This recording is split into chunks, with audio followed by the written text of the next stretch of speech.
All right, we're back, and we are making a bold move by shooting part of our live stream outside. Now, just so you know, we are in Calgary, Canada, and Calgary, Canada, there's a saying here that says, if you don't like the weather, just wait 5 minutes. So yes, it is hot, it is sunny, it is beautiful. Odds are reasonably strong that before the live stream is over, it'll be snowing. So just hang out to see what's going to transpire. So here's what we're going to talk about. We are going to talk about the marginally successful but cash poor entrepreneur.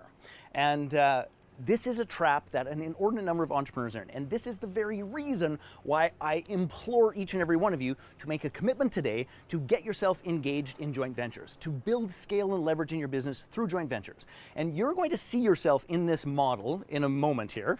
And I'm going to tape this down because, you know, the other part about Calgary is that it could equally not be a snowstorm, it could be a hurricane. So the marginally successful but cash poor entrepreneur follows a very particular pattern. And I'm going to do this, I want you to understand that this scale here, and this of course is higher, and this of course is longer, this scale is output or energy, okay? Output or energy, and this is time. Now, we're going to use the blue one here as you as the entrepreneur. Now, you as the entrepreneur, and by the way, this is not drawn precisely to scale. You as the entrepreneur, at the beginning of your business, you put an inordinate amount of energy into your business.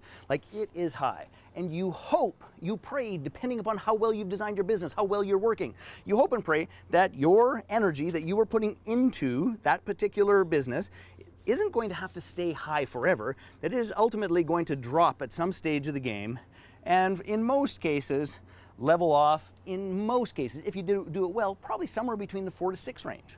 By the way, it could be better than that, but I'll just draw this out first, okay? So this is the energy that you are putting in. Now, here's what's interesting. While this is happening, we also have this line here. And this line here, this is sales and profitability. So this is, I'm just going to call this, for lack of a better term, your work/input. And I should just make a point of this, is that most entrepreneurs, let's be clear about this, most entrepreneurs steal resources from other aspects of their life to be able to work this hard at the beginning of their business. They steal resources from the time they spent on their health. They steal resources from the time they spend with their family. They steal resources by putting money on their credit card. They steal resources by not paying for healthcare. They steal resources from other areas to even make this possible. But let's make no mistake about it, it is not freaking sustainable. It's not sustainable in any way, shape, or form. Now, down here, let's get back to the whole reason we're doing this, is that we have this vision. We have this vision that we are going to create this thing called sales and profitability and contribution and all those pieces. So let's start here. So let's just say that your sales are consistently growing, and again, this is not to scale, and I'm just going to level that off here. Now, in an ideal world, is that, let's put sales, profit. Okay.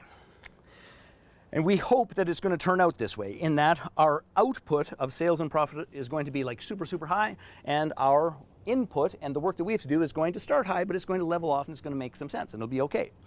Now, let's just look at some of the stages that we as entrepreneurs go through. The stages are incredibly important.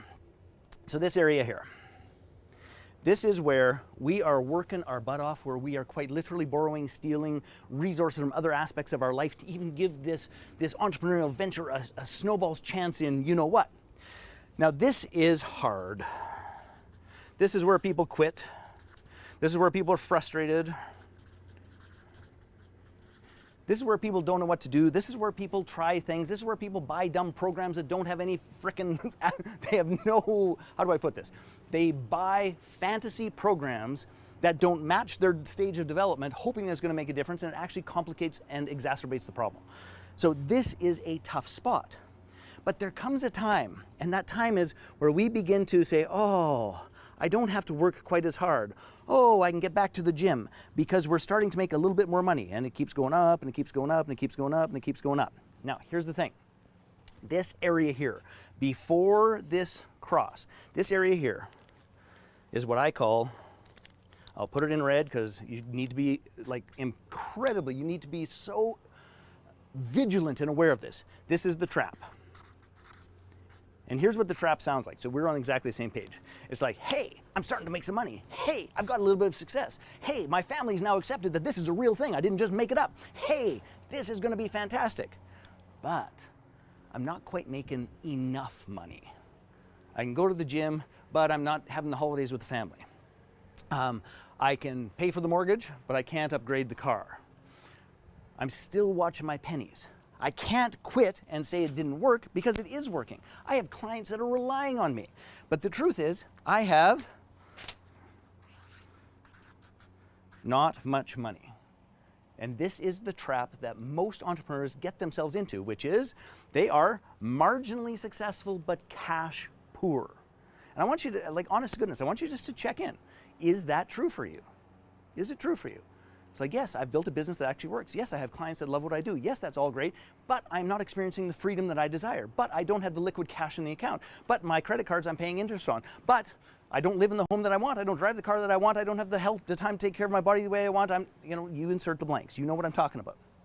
This spot is freaking dangerous because two things happen. It is inspiring enough to keep going, but generally speaking, we tap ourselves out so there's no real change. And one of the reasons I want you to, work today on this particular process is I'm willing to bet that the vast majority of you on the line are stuck in here in some way, shape, or form. We're going to do a quiz in a moment or two to find out if that's true or not. Now, I'm going to tell you a little story that contextualizes a little bit of what transpires here. So there's a story, the Deep South. There's an elderly gentleman goes to visit his friend, who's also an elderly gentleman. And they're sitting out on the deck. And they're sitting in their rocking chairs, having a little visit, drinking a little lemonade in the sun. And there's a hound dog that's lying on the patio. And every once in a while they're visiting, the hound dog goes, "Arr!" And the visitor kind of looks, doesn't think too much about it.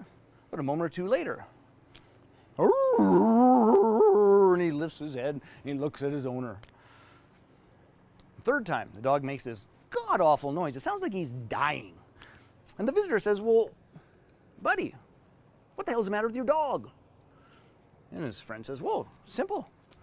He's lying on a nail right there. There's a nail that popped right through the floorboard there. He's lying on it." The guy says, "Well, why doesn't he move?"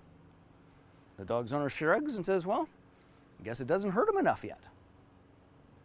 That is most of you in this spot. You've got the basic needs covered. You get to tell the story of you're an entrepreneur. You get to serve and support your clients, but you haven't actually created what you started your business for, which was freedom. So let's move forward. Just going to put this is caution.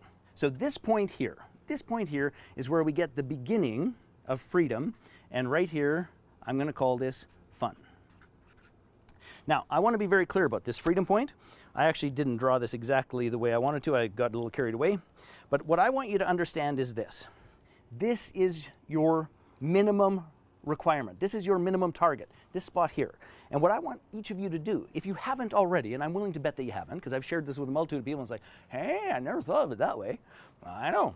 So here's what I want you to do, is that just recognize that these stages are natural and normal. The thing that I want you to add to this, is going to be at a little bit of an angle here, I'm going to do it in red, is I want you to decide the term. How long is it going to take for you to get from here to freedom? That's it. All you have to do is decide on the term. By the way, that term could be, if I use, because I didn't get this at the beginning, that term could be 15 years to break 7 figures and go, ooh, I'm making a little money. Or it could be 14 months to make $2.4 million and it's like, oh, I'm making a little bit of money. It doesn't matter what the term is. I want you to be clear that you are not going to let yourself get stuck and trapped in this side of the equation. There is one measure. My dear friend Tony Pennels, who you actually saw it on, saw him as one of our JV partners, he talks about this not just from an entrepreneurial perspective, but from a personal finance perspective. And what he says is that you have to figure out your freedom day. When will all of this actually work out so that you are totally free, where you don't necessarily have to go to work? You can if you choose, but you don't have to. So that's what we're talking about here. Now, here's what's fun about this, or here's what's cool about this, is once we get to this spot where our input is significantly lower, but our sales and profitability is significantly higher because we have built systems, because we have used leverage, because we have utilized joint ventures, because instead of trying to find 100 clients, we just had to find 3 great JV partners. Because we are starting to have that, this gets more enjoyable. But here's the part.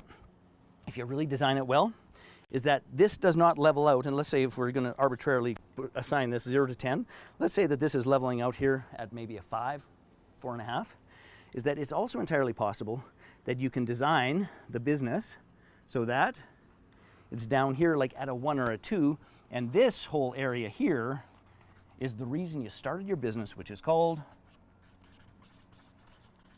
freedom. And I'm talking about freedom of time, I'm talking about freedom of energy, I'm talking about freedom of money, I'm talking about freedom for contribution, I'm talking about freedom to do, be, have, get that in the correct order, whatever it is that your little heart desires. So, I trust this makes some sense. I'm going to go back in a moment or two, and we're going to actually go through a couple of questions where I'm going to ask you to assess yourself so you can honestly tell yourself what is going on here. Because if it is not already clear to you, and just to be clear, I've been in the business game for over 30 years. I've been an entrepreneur perhaps since birth. I have spent a significant amount of time here. I get it. I totally get it. And I have had great times here. And I'll tell you the number one difference between struggling, busting my ass over here, and enjoying my life over here is one thing and one thing only: leverage. And the best leverage I've ever had is through JV partners, getting to build businesses, serve my clients with people that I love. This, my friends, is why joint venturing is not a good idea. It is a freaking necessity.